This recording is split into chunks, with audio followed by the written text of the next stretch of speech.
those of you who don't know about this yet, and I don't know how, because word on the street out there is that this movie's badass. And the reason why people say that is because they like the premise here. Now, in this film, we have a young girl named Jay, and she likes this boy a lot. And she's considering having sex with him. She just doesn't know. Should I not? She decides to go ahead and go through with it. And the guy is very nice to her. You know, I mean, he's laying it on thick, boy, taking her to the movies, courting hard. And they decide to have sex in the car, and everything is great except for the part where he knocks her out with what's that shit you put on people? Chloroform. Chloroformed her ass, ties her to a chair in the middle of an empty parking lot or warehouse and says, hey, look, I'm sorry. I mean, you fine and everything, don't get me wrong, but the real reason I had sex with you is because I got this STD.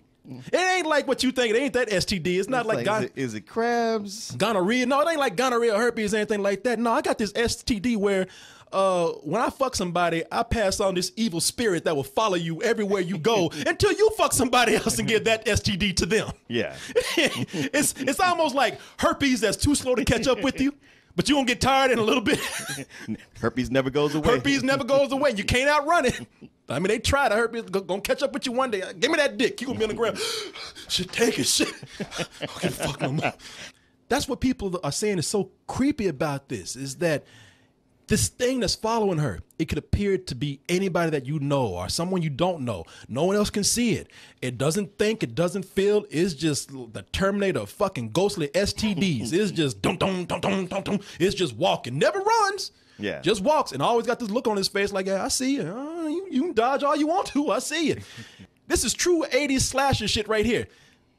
You know, because this takes you back to that killer that don't run. Mm-hmm. Right. Jason didn't run. Jason just stand there and get a pose. Stand outside your window and look at you. But don't run. I'm going to get you one day. You know, you can run all you want to. Another 80s icon. Michael Myers does the same thing. They get that same pose. And they just stand there. And they say, you know what? Hey, I'm not running. I ain't breaking a sweat, because one of these days, you going to run and trip and fall. I'm going to grab you by the back of your head. Or you going to run into that shack that's got no exits out and you'll get in the corner. No, you know, you ain't gonna be able to run. Or I'm just gonna fucking teleport. It's a good tool of intimidation. That air of, I'm so confident that I'm gonna get you. I'm not gonna run. I'm not, just cool. And the same thing goes right here, Martin. This entity, it's the same shit. Now, why it doesn't really think or feel, I don't know why it wants to kill so much, but while it doesn't think or feel, it does the same thing these guys do. I'm just going to stand on this fucking roof and look at your ass and make you think that you're getting away, but I'm going to pop up somewhere. Uh-huh. I love this shot right here because actually, if you look close, this dude's got a dick in the box right there. He's supposed to, in the movie, it's a dude hanging on the roof with his dick hanging out, but they couldn't show you that in the trailer, so he's got a dick in a box. You see that shit right there? You have sex. There's no middle ground here. You have sex, you die. You can take a lot of themes away from this. I talked about STDs, sure, the dangers of sex.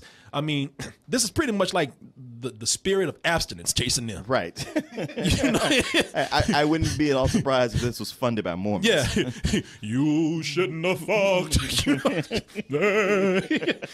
but it's a good movie to show your preteen daughters. Yeah. But the other thing here is that if you want to draw the parallels, there's even something to be said here about rape. Maika Monroe and Jake Weary, they're the ones that start out with having this disease right here, whatever you want to call it, this curse.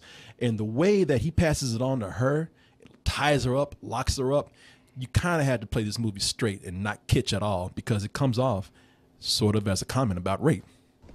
And I passed it to you. Back in the car.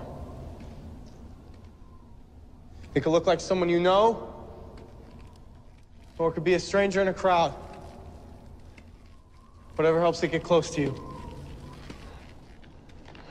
It can look like anyone, but there's only one of it. Say, all right, you crazy. Let me get out of here. Yeah.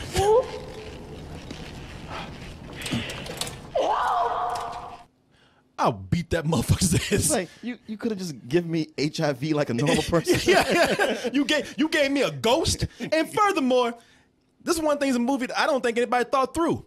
If that motherfucker did that to me, I woke up after being chloroform tied to a chair. You talking about you gave me a case of ghost STD? I said, man, you ain't got to worry about that ghost because I'm coming after your ass. Right. We going down the fucking together, man. Shit, you didn't think about that, did you? Yeah, it was one of those things where when he chloroformed her, like after they had sex, when you like, I think you're doing this backwards, my friend. Yeah. Like, what are you doing? Yeah. The deserted towns in here and all these empty houses, it lends itself to a real feeling of dread in here, man. Well, is that feeling of like, haven't these people been put upon enough? Like, don't they have enough poverty and hardship going? I mean, this has to come on top of all that. I know. These motherfuckers, man, they are broke. Shit, Yeah. When the movie starts out, this girl is swimming in a dirty pool with leaves and shit in there. You know what I mean? Look at that shit. I mean, you know, that's probably not even her pool. She probably in somebody's abandoned backyard or something. They are broke, man. And that's and Martin is right. You know, these people, they got enough going on. I mean, it's almost like Charlie Brown. The parents ain't even around. Right. So it lends itself to that sense of dread right there. And this guy knows how to work with the camera. He knows how to work with the camera to make it seem like he's got these wide open spaces. So whenever you're watching this, you like looking in the corner. You're like, okay, is that motherfucker right there? Is he coming out from behind that tree? It's a lot of shit that's going on. He's playing with the cinematography. It also has going for it the fact that this entity can look like somebody you know. So even like, okay, one thing I really liked is that it doesn't take long for her friends to believe her, because usually you spend a lot of time with a movie like this where everybody's doubting. Yeah, and you got to get everybody on board. Yeah. So it doesn't take a lot of time for that. But then like the fact that the entity can look like somebody you know. So you're looking at all your friends checking them, but like, okay, is that my friend or is this that thing? Yeah, and the director here, I believe, is his name is Robert Mitchell, and his cinematographer is Mike Giolakis. It's some Greek name or something, I can't say it, but the cinematography on here is one of the few times I actually named the cinematographer's name, because this is one of the times that cinematography lends itself to the horror of the movie or the tension of the film, because you always back and you're always scared, like, okay, man, you need to zoom in or something. This space is too wide. Mm-hmm. I'm too busy looking to see what this fool's gonna jump out of right here.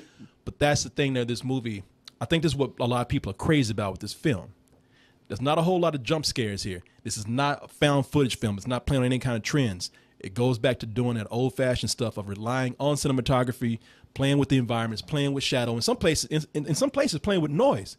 This is a person who was a craftsman with trying to scare people instead of being cheap.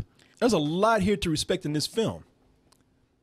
I want to get all that out the way because everybody's talking about how great this movie is. And I don't want anybody to think I'm being different. I read somebody the other day, and I don't even know what this fucking means. Somebody said, man, I remember when they just used to watch movies. The fuck does that mean? What does that even mean? What is I gotta watch the movie to make an opinion. You know, you might want to elaborate on that shit. What the fuck are you trying to do that shit, man? I remember y'all before y'all sold out to the man. That kind of shit. What the fuck are you saying? I like movies, but this movie is flawed. I have to say these things that I saw because otherwise I feel like I'm just trying to, you know, say what everybody else is saying to be like everybody else. And I'm not trying to criticize this movie unjustly, but this is like mumblecore for horror, man. Okay. Your two leads here that I showed you in the clip before, okay, they're great because they're terrified. They're the ones that have the ghost coming after them. But the other friends, they're like, I got this spirit chasing me. And I'm like, wow, we should really help her out. I'm like, okay, man. You know, I mean, there are parts in here where, like I said, the guy who's the lead, he's great. He starts out genuinely terrified. If it kills her, it gets me and goes straight down the line whoever started it. Oh, that sucks, man. You know what I mean? That's how, wow, dude. Sucks to be you. And that's how everybody kind of reacts to this. In some places, it's like, all right, I don't know if this is the tone that you want to set with this, or some of these people, can they not even act? And look, don't get me wrong, Martin. I'll say this much. I can get people, not everybody being scared, because I know there's a couple of guys in this movie. One of them's right there. They like, shit, man, you know, I've been trying to fuck this chick for about a year. You know, Yeah. shit, you know, if I gotta. That's the thing with the other guys in the movie. Like, They're like, no, I believe there's a ghost, but I'm trying to parlor this into a way to get into her pants. Man. And I think I might have it worked none out. of these dudes are scared in this movie. All the girls are just kind of like, oh my God, we gotta help you. The guy's like, yeah, well, you know, I can help you out with that ghost if you like. You know, shit, you know, if I got. Oh, well, all you gotta do is fuck somebody to fix this. Hey, I got you right here. Shit, what, you got an evil spirit that chase, man? They got a clinic down the street that can take care of that shit. I don't give a fuck. You know what? I'll go ahead and take the ghost. Yeah. Oh, you know, the last thing I will say about this, man, is that I thought it got to a point where even the entity or the creature, whatever it is itself, I thought it got kind of silly. And this is just me. I thought it worked better when it worked on a more psychological level. Mm-hmm. If this was that kind of thing, where it's not so much on a psychological level, I ain't getting my friends to fucking help me out. I'm going to a scientist.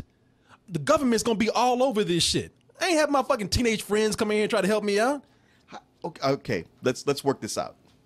Say this has happened to you. Which governmental agency are you going to? Well, first of all, I'm going to UT, the University of Texas, and I'm going to talk to some fucking scientist there who's going to believe me. Which scientist? The ghost scientist. I don't.